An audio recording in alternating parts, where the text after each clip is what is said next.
Well, Casey, last week we talked about Sora 2, the video generation model from OpenAI, and all of the magical slop it was being used to create. And ever since then, the response to Sora 2 and its slop generations has gotten a lot more polarized. It has, Kevin, because on one hand, this week it hit number 1 in the U.S. App Store. As of our recording this week, it is still the top free app. And on the other hand, a lot of copyright holders said, excuse me, you're doing what with Sonic the Hedgehog? Yes, not many happy folks in Hollywood about this app. Talent agencies and TV and film studios have been, making various statements and trying to get their copyrighted materials pulled down off the app. OpenAI has actually made some changes to what it will generate and what it won't. And we've even started to see YouTube creators like Mr. Beast weighing in and expressing concerns about how video generating AI models could eventually impact their revenue. Yeah, I'll tell you, I'm seeing many more big creators on YouTube starting to reckon with this. Casey Neistat also had a great video about this subject. And on one hand, Casey's obviously very concerned about what the rise of slop means for his livelihood. On the other hand, he used Sora in some really creative ways for this video, which to me speaks to the real tension here, which is that this does seem to create a real economic threat to a lot of people. And on the other hand, it does do something creatively interesting.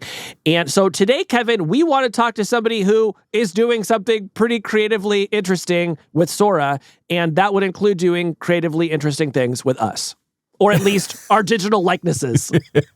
Yes, it's time for some slop accountability on this show. Today, we are bringing in Katie Notopoulos. She's a senior correspondent for Business Insider covering tech and culture, and she is also a beloved internet troll. She's been making many, many videos specifically trolling the two of us, but also other tech reporters. And when I open up my Sora feed now, it is like half Sam Altman and the other half Katie Notopoulos. Yeah, if you're not familiar with Katie, her previous pranks include when Threads launched pretending that she was the editor-in-chief of the app and managing to convince some mainstream publications that this was true. They reported on her firing, which never happened because she didn't have the job. She also posted some of the most hilarious fake engagement baits on Threads that I've ever seen. And so when Sora came along, I knew she would be doing something inappropriate with it. It just hadn't occurred to me that that would involve my face and yours. So today we've invited her on to talk about her Sora creations, the backlash to AI-generated video slop, and where she thinks this is all going. Katie Notopoulos, welcome to Hard Fork. Thank you so much for having me. Well, Katie, I always pay close attention to your work because you are usually having more fun on the social networks that I cover than anyone else is. And Sora, it seems, is no exception. You recently wrote an article titled, "Oink Oink, I'm a Little Piggy for Sora 2's AI Slop." Tell us about what turned you into such a little slop piggy. I will say that this really was the first AI experience where I was like, oh, I love this. I'm having fun. And the first day or two that I got access to it, I could not stop making videos. It was an amazing, social, weird experience. I loved it. I was having so much fun. And I went in thinking it was not going to be cool and not going to be fun. In fact, I literally had an entire article drafted for the day that Sora opened that was about this is a terrible idea, because they had just announced, there's going to be a new social app with a AI video social feed. And I was like, that stinks. I thought it was going to be the Meta vibes. I was like, this is a terrible idea. No one wants this.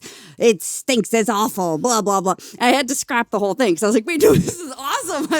I love that you pre-write your internet takes like a Supreme Court reporter who has to do one for one result and one for another. I love this. You just have a draft folder full of discarded tech takes. Yeah, other people write obituaries in advance, and Katie is pre-writing slop good and slop bad. It was supposed to be based on had been a report the day before that it actually opened up and I didn't know that it was going to launch the next day. I thought it was the announcement, this will exist. And I was thinking, this is going to stink. Yeah. But I was wrong. Was there a particular video either that you saw or that you made that changed the way that you thought about what Sora could be? I think it was really, I think most people, when you do it, you do the first video like of yourself because you're like, hey, how does this work? Let me see, like just talk, like didn't really understand the mechanics. And then I had some friends who I think had made videos where I understood, I think John Herman made a video that was...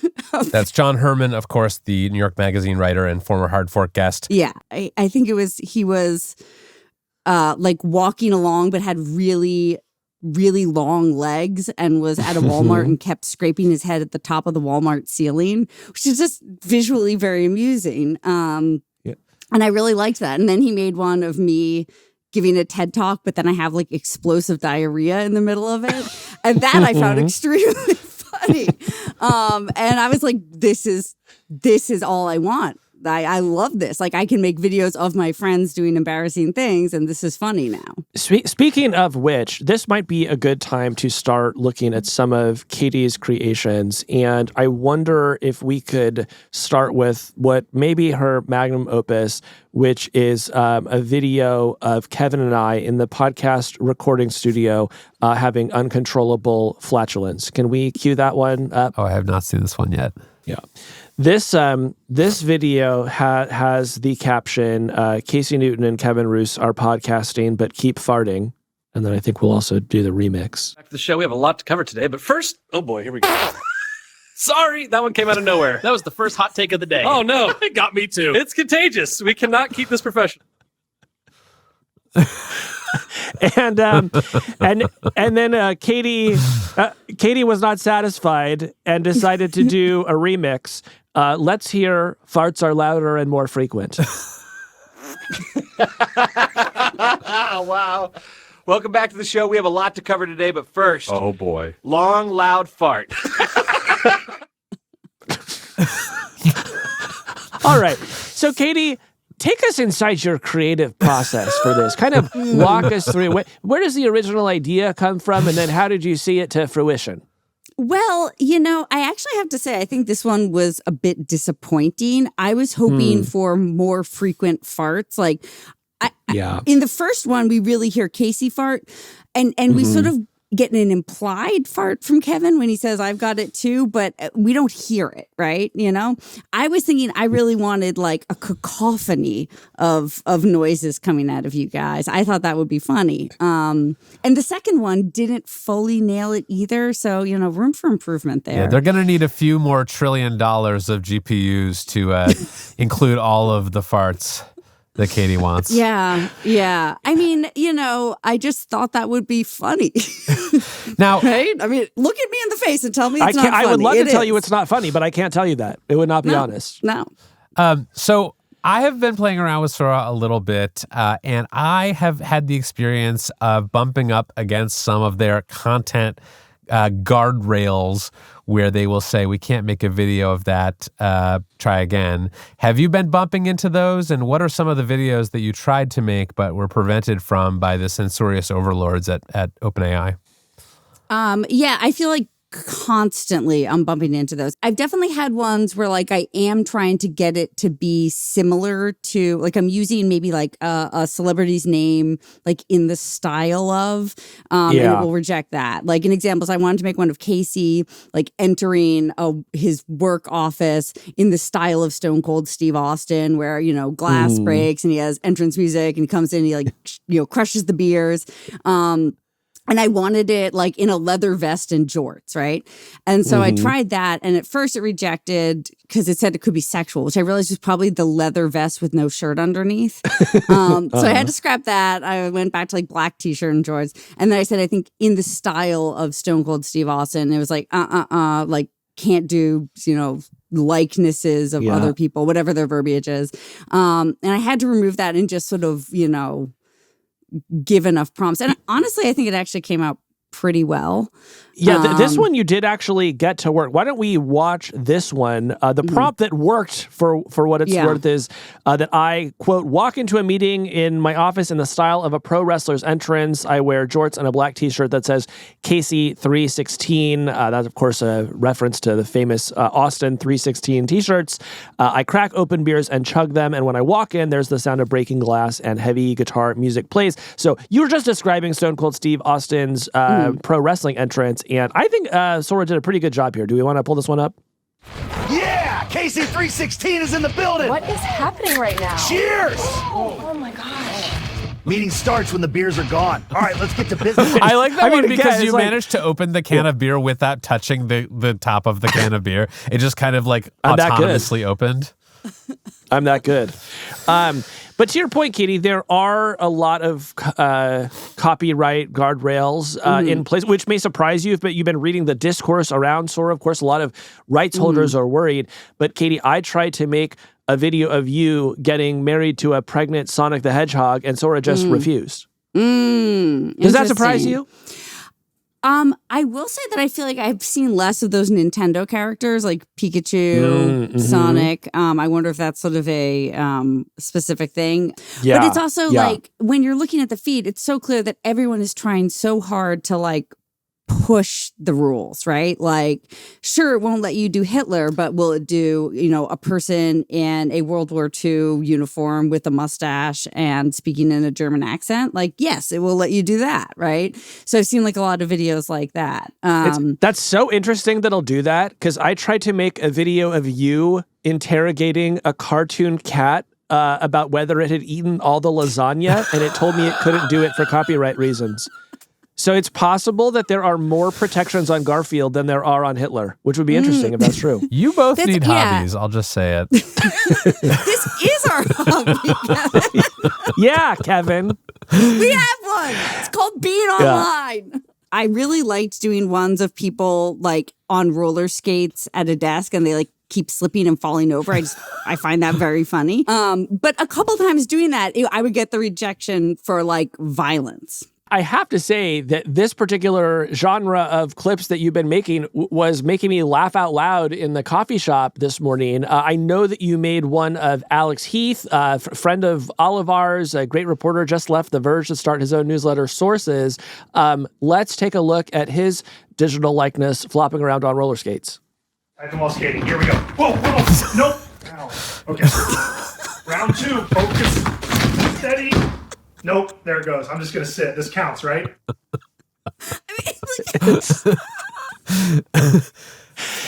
reason, like that one just works really well. I've done this with a bunch of other times, and that one is just like it hits the right way. Like the way he keeps falling, but seems completely unfazed, and like he eats it hard. Well, let's talk about that. We've been having some fun taking a look at these clips, but it's easy to look at this and imagine people using this kind of thing to bully each other, make each other unhappy. Have you seen any of that on the app itself yet? And how do you think about sort of living in a world where people may be using tools like this to do that? I definitely have seen it. Right now, what I've noticed is that now that it's been out for about a week, the sort of initial wave of, people making fun of Sam Altman or like a really small pool of users. And the new cohort of users I tend to see a lot on there are like teenage boys. And I kind of think that there's this effect where Jake Paul is pretty much like the only celebrity on there. And then there's a couple other like gaming streamers who have started coming on, but it's become this very like teenage boy ecosystem world. And so there's a lot of stuff of making fun of each other, being gay, things like that. There's like a whole genre of Jake Paul is gay on there, which, ha ha ha, right? Yeah. I mean, I think it's, I'm glad that you draw attention to that, because just in the same way that you can have fun making somebody fall over on roller skates, you can just use this to bully someone. And I'm curious, what OpenAI is going to do once we start hearing about Sora running wild in schools and, making a lot of kids unhappy. Kevin, what do you think about that kind of aspect of the Sora experience? Yeah, I think it's obviously not good. Like, I don't want this to be used as a tool for bullying people. There are some sort of ways that you can try to prevent this from happening to you. There's a setting where you can sort of limit the number of people who can make cameos of you, or you can make it so that no one can make cameos of you. You can also sort of type into a little box, and like if there are any situations you don't want to be used in, you can kind of restrict it. Like, don't put me in any like romantic situations or anything like that, and it will try to obey that. I'm curious. So one of the things that Sam Altman and other OpenAI executives were saying this week at Dev Day was that they don't think that the people will opt out of having their likenesses used. In fact, they foresee in the future that people will be upset that their likenesses aren't being used more inside Sora. They will sort of be asking for more likenesses to be used of them. Do you think that's plausible based on your experience with this app? My assessment here is that the people at OpenAI had no idea how this was going to play out. And I think that prediction is not necessarily going to be true. The most noticeable thing to me right off the bat is that there's basically no women on there, right? Like, it is incredibly male, right?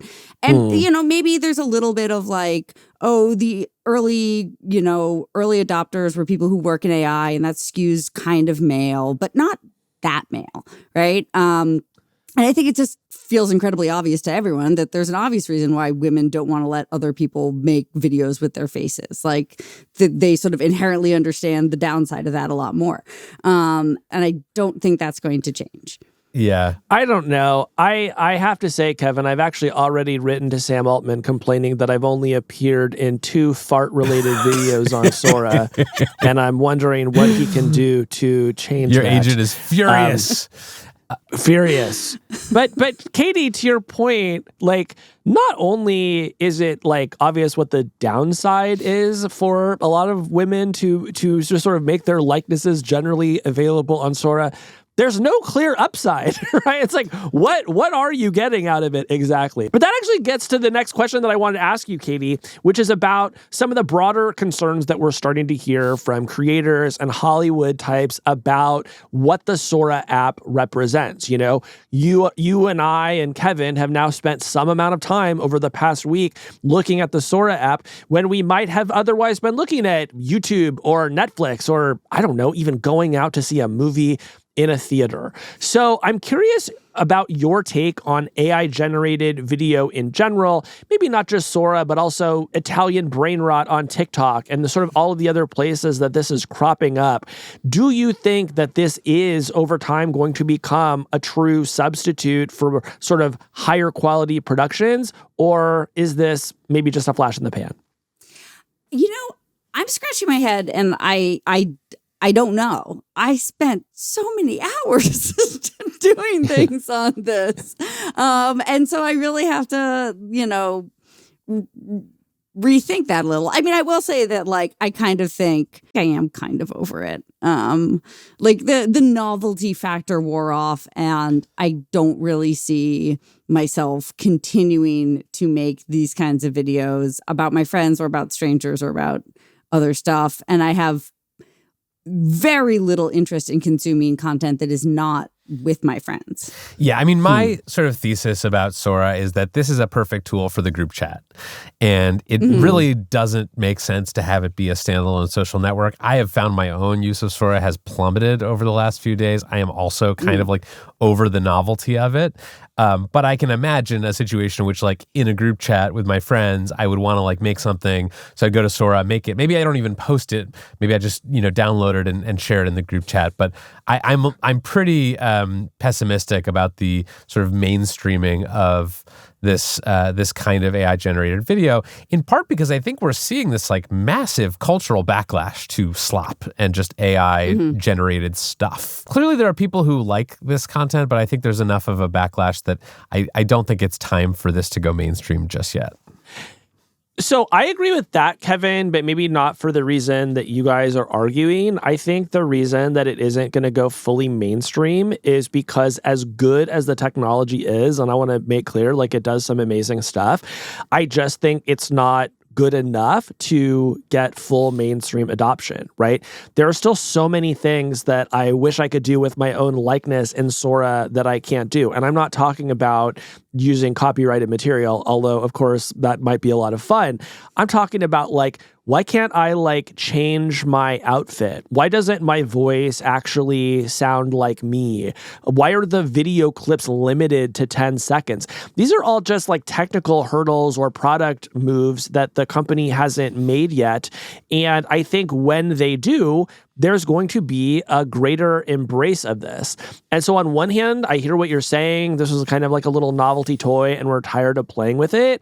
The toy will probably get better and you may use it more. And the best evidence I have for that is also how ChatGPT worked. People's initial experience of ChatGPT was like, I used it once or twice. I didn't kind of really see the point. I'm going to go away. But bit by bit, it got better. And now 800 million people use it. So I'm saying do not sleep on AI-generated video. I truly do think it is here to stay. Well, Katie, normally this is the part of the interview where I thank the guest. Instead, I'm going to issue a cease and desist. But I do appreciate the time that you've spent with us here on the show this week. And I will be watching, I'm going to cover my eyes and then just sort of like look through my fingers to see what trolling activity you get up to next. Yes, thank you for coming and knock it off. Well, thank you guys so much for having me. I absolutely will not knock it off, and I will wait until the next platform that comes around, and I will do even worse. Ban her, Sam Altman. Please. Thanks, Katie. Thanks, Katie. Hey, that's the end of this clip. If you liked what you saw, head on over to our page and subscribe, and you can get the full podcast. We do a show like this almost every week on tech and the future. Head on over there now and subscribe.